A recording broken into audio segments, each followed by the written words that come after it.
నమస్కారం. ఈ దేశానిది ఒకే ఆత్మ. జూన్ 2001 ఋషిపీఠం మాసపత్రికలో పూజ్య గురువుల సంపాదకీయ వ్యాసం.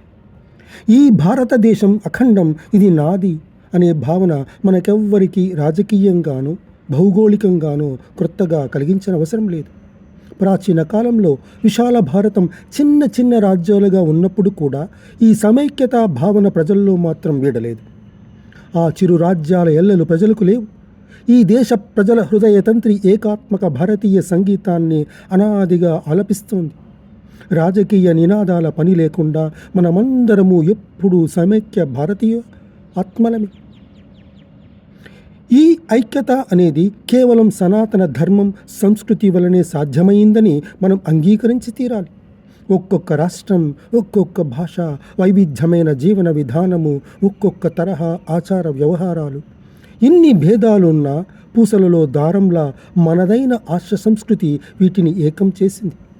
ఎక్కడి కాశీ, ఎక్కడి రామేశ్వరం, దాక్షిణాత్య ఔత్తరాహిక భేదం లేకుండా గంగలో మునగాలని, కాశీ విశ్వేశ్వరుణ్ణి చూడాలని, సేతు బంధంలో స్నానం చేయాలని, బృందావన ధామం దర్శించాలని, విభిన్న రాష్ట్రాలలోని జ్యోతిర్లింగాలని సందర్శించాలని, అష్టాదశ శక్తి పీఠాలని, అయోధ్య రామయ్యని, గుజరాత్ శ్రీనాథుణ్ణి, కేరళ గురువాయూరప్పని, తిరుమల వెంకటేశ్వర స్వామిని, బెజవాడ దుర్గమ్మని, భద్రాద్రి రామన్నని, సింహాద్రి నరసింహస్వామిని సేవించాలని, ఇలా ఈ దేశం నలుమూలల ఉన్న క్షేత్రాలలో భారతీయులందరికీ ఆత్మబంధం ఉంది. ఒక విహార స్థలానికో వినోద స్థలానికో సరదాగా వెళ్ళి చూస్తాం, కానీ ఇది నాది అనే ఆత్మీయతా భావం వాటి పట్ల ఉండదు. అలా కాకుండా ఈ విభిన్న క్షేత్రాల దర్శనంలో ఈ స్వామి నా దైవం, ఈ నది నా తల్లి, ఈ క్షేత్రం నన్ను తరింపచేసే దైవధామం అని సర్వకారణమైన ఆత్మేశ్వరునితో అనుబంధం వల్ల ఆ క్షేత్రాదుల పట్ల దృఢమైన ఆత్మీయత బంధం ఏర్పడి ఉంది. ఈ బంధం మన పురాణ సంస్కృతి ముడిపెట్టింది. మన ఋషులు తపోదర్శన శక్తితో ఏర్పాటు చేసినది. గోదావరి తీరంలో ఇక్కడి వారు గోవింద నామస్మరణతో చేసే సంకల్పము, గంగా తీరంలో అక్కడి వారు చేసే సంకల్పం భరతవర్షే భరతఖండే అంటూ ఒకేలా సాగుతుంది. రామ, కృష్ణ, శివ, మాత, ఇవన్నీ ఈ దేశంలో అన్ని భాషల వారికి తెలిసిన ప్రాణనాదాలు. అందుకే ఏ ఆహ్వానాలు లేకుండానే కోట్ల మంది ఒక పుష్కరిణి స్నానానికి వస్తారు, ఒక బ్రహ్మోత్సవంలో పాల్గొంటారు. ఇంత అఖండ భారతదేశంలో ఈ ధార్మిక ఐక్యతా సూత్రంలో ఎంత అందమైన వైవిధ్యం! నాట్య, సంగీత, సాహితీ, చిత్ర, శిల్పాది కళారూపాలలో వైచిత్రం, వీటన్నిటిలోనూ విభిన్న సౌందర్యాలు గోచరిస్తున్న ఏకధర్మమే వీటి మూలసూత్రం అవడం వల్ల ఇవి మనవే అని అనిపిస్తుంది. దాక్షిణాత్యులైన శ్రీ ఆదిశంకరులు సమస్త భారత ధర్మానికి జగద్గురువులయ్యారు. మీరాబాయి, సూరదాసు, త్యాగరాజు వీరందరి గాన జరి భారతీయ సంగీతమే. రామాయణం, భారతము, భాగవతము, పురాణాలు, వేదము, ఆయుర్వేదము, తంత్రశాస్త్రము, యోగము, నాట్యము ఇవన్నీ మనమేనన్న భావం ఆసేతు సీతాచలం ఒకటి. దీపావళి, వినాయక చవితి, దసరా, హోలీ, రామనవమి, కృష్ణాష్టమి, శివరాత్రి ఇలా ఒకే పండుగకి విభిన్న రీతుల్లో భారతీయులందరికీ ఒకే సంబరం.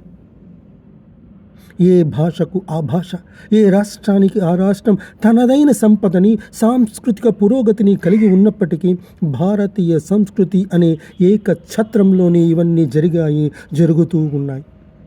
దాక్షిణాత్యపు వృద్ధులు సైతం కష్టాలు పడుతూనే ఉత్తరాదిలోని ఉన్నత హిమశిఖరాల్లో దేనిని వెతుక్కుంటూ వెళ్తున్నారు? అక్కడి తమ ఆత్మీయ బంధాన్ని. సాంస్కృతికంగా, ధార్మికంగా భారతం ఎప్పటికీ అఖండమే. ఇదే మేం భారతీయులం అనే భావన మనందరిలోనూ దృఢంగా కలిగించింది. అంతేకాని రాజకీయ విధానాలు కావు. యుగ యుగాలుగా ఈ సాంస్కృతిక సంబంధం, ధార్మిక స్నేహం దేశపు నలుమూలలా ప్రవహిస్తూనే ఉంది. ఇక్కడ మనం, అక్కడ వారు నిత్య కర్మలకి ముందు కలశాన గంగా, యమున, సరస్వతి, గోదావరి, నర్మదా, కావేరి నదులను స్మరించి ఆవహింపచేస్తున్నప్పుడే అన్ని ప్రాంతాలు ఆత్మీయంగా ఒకే భారతామృత కలశంలో కలగలిసిన భావన పరంపర మనదని స్పష్టమవుతుంది. నేను పుట్టిన దేశం అనే జాతీయత అందరికీ అవసరమే.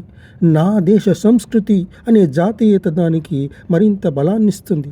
ఎవరు సడలించలేని ఆత్మీయత బంధాన్ని ఇస్తుంది. దాని రక్షణ కోసం పోరాడాలని, ప్రాణాలైనా త్యాగం చేయాలని ప్రేమపూర్వక సాహసాన్ని ప్రసాదిస్తుంది. ఈ బంధాన్ని మనం సడలించితే మొత్తం జాతీయతకే ముప్పు తప్పదు. అంటే పరంపరగా సాగుతున్న సాంస్కృతికమైన బంధాన్ని విస్మరించితే మనలో అసలైన జాతీయత అంతరించే ప్రమాదం ఉంది.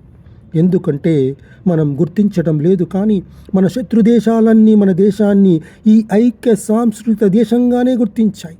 అందుకే ఈ ఐక్య సంస్కృతిని కాలరాస్తే మన అఖండతని దెబ్బతీయవచ్చని ప్రయత్నిస్తున్నాయి. మనం మన ప్రాచీనతని ఎంత కాదన్నా ఇక్కడి మట్టి, దాని చరిత్ర, ఆ వైదికేతిహాస పరిమళాల్ని వెదజల్లుతూనే ఉంటాయి. ఈ దేశంలో పుట్టానన్న భావనతో పాటు ఇక్కడ పుట్టి పెరిగి వ్యాప్తి చెందిన సంస్కృతిలో పుట్టాను అనే బలీయమైన వారసత్వం మనకు ఉంది. ఈ నేల మనకన్నా ముందు ఏనాడో మహర్షుల దర్శనాలను దాచుకుంది. వేదనాదాన్ని తన ప్రాణవాయువుల్లో నింపుకుంది. అనేక శాస్త్రాల పరిణిత ప్రజ్ఞను తన చైతన్యంగా నిలుపుకుంది. ఈ సంస్కృతికి ఈ నేలలో ఆత్మబంధం ఉంది. మనకి అదే బంధం ఈ రెండింటితో ఉంది. మనకే కాదు, మన సంస్కృతికి మాతృభూమి ఇదే. నా దేశ వారసత్వ సంపద నాకు గర్వకారణం అని ఊరికేనే ప్రతిజ్ఞలు చేస్తే సరిపోదు. ఆ సంపద ఏమిటో గుర్తించాలి. మన వేద విద్యలు కొన్ని ప్రాంతాల్లో కొన్ని శాఖలు వృద్ధి చెంది కాపాడబడ్డాయి. అలాగే అనేక శాస్త్ర గ్రంథాలు కొన్ని చోట్ల మాత్రమే ఉన్నాయి. వాటన్నిటినీ సేకరించాలి. పరిపాలనా సౌలభ్యాల కోసం ఏర్పాటైన రాష్ట్ర విభజనలు భారత హృదయానికి లేవు. ఆయుర్వేదంలో భాగాలైన సిద్ధ, ప్రకృతి వంటి వైద్య విధానాలు, యోగం, జ్యోతిర్విద్య ఇవన్నీ ఒక్కొక్క ప్రాంతాల్లో విభిన్న మేధావుల వల్ల